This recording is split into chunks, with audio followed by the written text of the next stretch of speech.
السلام علیکم ورحمۃ اللہ وبرکاتہ۔ معزز طلباء کرام، امید ہے آپ خیریت سے ہوں گے۔ اللہ ہم سب کو اپنی حفظ و امان میں رکھے۔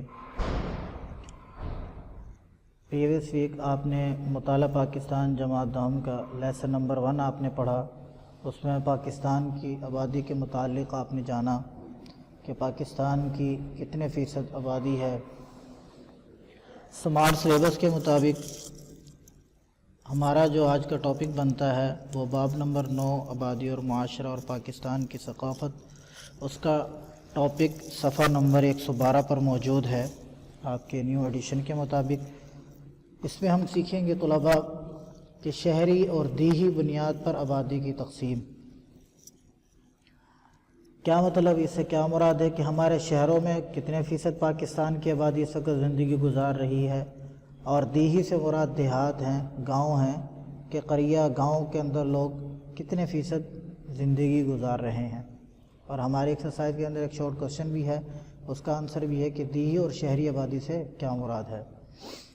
2018-19 کے اعداد و شمار کے مطابق پاکستان کے شہری علاقوں میں قریباً 70.40 ملین افراد، جبکہ دیہی علاقوں میں 135.42 ملین افراد آباد ہیں۔ شہری آبادی میں دیہاتی علاقوں کے مقابلے میں بجلی، گیس، ٹیلی فون، سڑکوں اور تعلیم وغیرہ کی سہولتیں نہ صرف بہت زیادہ ہیں بلکہ بہتر بھی ہوتی ہیں۔ موجودہ دور میں شہروں کی آبادی تیزی سے بڑھ رہی ہے۔ لوگ نہ صرف بہتر تعلیمی، طبی اور روزگار کی سہولتوں کے لیے شہروں کا رخ کرتے ہیں بلکہ اپنا معیار زندگی بہتر بنانے کے لیے بھی شہروں کی طرف نقل مکانی کو ترجیح دیتے ہیں۔ یہ جو دوسرا پیراگراف کو آپ کو نظر آ رہا ہے، اس میں ایک شارٹ کوسچن بن سکتا ہے کہ شہروں کی طرف آبادی کا رجحان تیزی سے کیوں بڑھ رہا ہے۔ نیکسٹ تیسرا پیراگراف دیکھیں طلباء۔ گزشتہ چند سال میں جن شہروں کی آبادی میں تیزی سے اضافہ ہوا ان میں لاہور، کراچی، اسلام آباد، فیصل آباد، حیدرآباد، نواب شاہ، راولپنڈی، گجرانوالہ وغیرہ شامل ہیں۔ یہ بھی ایک شارٹ کوسچن بن سکتا ہے کہ پاکستان میں وہ کون سے شہر ایسے ہیں کہ جن کی آبادی میں تیزی سے اضافہ ہو رہا ہے۔ آگے اب ہم دیکھتے ہیں پاکستان میں کل آبادی کا قریباً 2/3 دیہات میں آباد ہے۔ دیہات میں روزگار کا زیادہ تر انحصار زراعت پر ہوتا ہے۔ زراعت سے مراد کھیتی باڑی ہے۔ دیہاتوں میں زندگی کی جدید سہولتوں جیسے پانی، بجلی، اسکولوں، کالجوں، ہسپتالوں اور تجارتی مراکز کا فقدان ہوتا ہے۔ تقریباً کچھ دیہات ایسے ہیں کہ جو شہروں کے قریب آباد ہیں، ان میں پھر بھی کچھ سہولتیں اب دیکھنے کو مل رہی ہیں۔ نقل مکانی کے اس رجحان کے باعث شہری علاقوں میں آبادی کا بوجھ مسلسل اور پریشان کن حد تک بڑھ رہا ہے، جس سے وہاں رہائش، روزگار، تعلیم، تفریح، ٹرانسپورٹ اور بہت سی دیگر ضروریات زندگی کے مسائل جنم لے رہے ہیں۔ اس سے آگے صفحہ نمبر 113 پر ایک گراف بنایا گیا ہے جس کے اندر پاکستان کی جو آبادی ہے ان کا ایک تھوڑا سا سکیچ دیا گیا ہے کہ دیہی علاقوں میں کتنے لوگ آباد ہیں اور شہری علاقوں میں کتنے لوگ آباد ہیں۔ آگے طلباء ہم صفحہ نمبر 113 پر سمارٹ سلیبس کے مطابق ہمارا جو دوسرا ٹاپک ہے وہ ہے صنفی لحاظ سے آبادی کی تقسیم۔ صنف جنسی لحاظ سے مرد اور عورت کی بنا پر آبادی کی تقسیم۔ تو اس بنا پر ہم جانیں گے اس پیراگراف کے اندر صنفی لحاظ سے مراد کیا ہے۔ مرد اور عورت کی بنیاد پر آبادی کی تقسیم ہے۔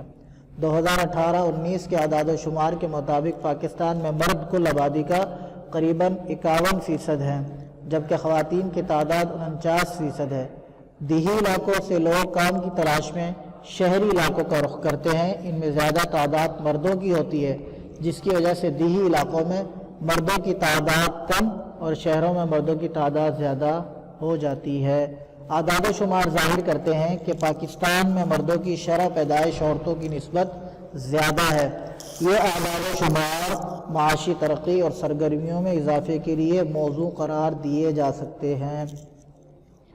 پاکستان اکنامک سروے 2018-19 کے مطابق پاکستان کی قریباً 65.50 ملین آبادی لیبر فورس پر مشتمل ہے، جو لوگ محنت مزدوری کرتے ہیں، فیکٹریوں کارخانوں میں جو کام کرتے ہیں وہ لیبر فورس میں آتے ہیں، جس میں مرد 50.74 ملین اور خواتین کی تعداد 14.76 ملین ہے۔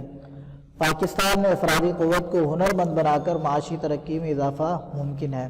جتنے پڑھے لکھے افراد ہوں گے، ہنرمند افراد ہوں گے، فیکٹری کارخانے اتنے بہتر انداز میں چلیں گے اور ان سے ہماری معاشی ترقی ممکن ہو سکتی ہے۔ نیکسٹ ہمارا ٹاپک طلباء ہے پاکستان میں شرح خواندگی۔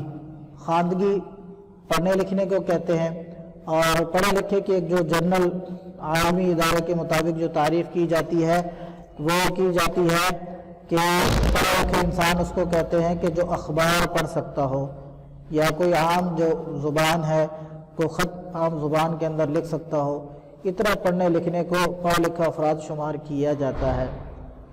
تو جس خطے میں ہم آباد ہیں، اس خطے میں گزشتہ رپورٹ کے مطابق 9 ممالک موجود ہیں، جن میں سے شرح خواندگی کے لحاظ سے پاکستان کا اس وقت 8واں نمبر ہے۔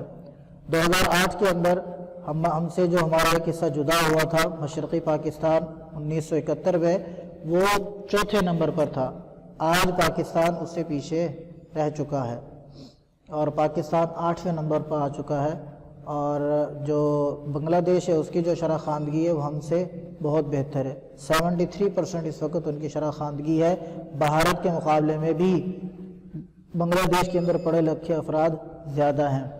تو تعلیم کسی بھی ملک کی ترقی کے لیے، کسی بھی معاشرے کی ترقی کے لیے بہت ضروری چیز ہے۔ پاکستان، اب ہم دیکھتے ہیں یہاں پہ اپنی کتاب میں، پاکستان اکنامک سروے 2018-19 کے مطابق پاکستان میں 10 سال یا اس سے زائد آبادی میں خواندگی کی شرح قریباً 62.3% ہے۔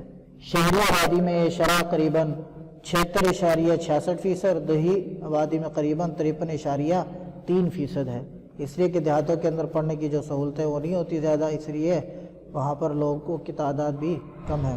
پاکستان اکنامک سروے 2018-19 کے مطابق تعلیم کے شعبے کو درپیش مسائل سے نمٹنے کے لیے حکومت نے قومی تعلیمی پالیسی فریم ورک تیار کیا ہے، جس میں درج ذیل 4 نکات کو مد نظر رکھا گیا ہے۔ یہ آپ کا شارٹ کوسچن بن سکتا ہے کہ پاکستان میں شرح خواندگی کیا ہے، اوپر آپ نے پڑھا، اور یہ نیکسٹ کوسچن بن سکتا ہے کہ 2018-19 کے مطابق تعلیم کے شعبے کو درپیش جو مسائل ہیں ان سے نمٹنے کے لیے حکومت نے ایک قومی تعلیمی پالیسی فریم ورک تیار کیا تھا، وہ کیا تھا، اس کے نکات کیا تھے، تو اس حوالے سے جو اس کو ہائی لائٹ کر کے ان 4 جو نکات ان کو آپ ذہن نشین کریں گے۔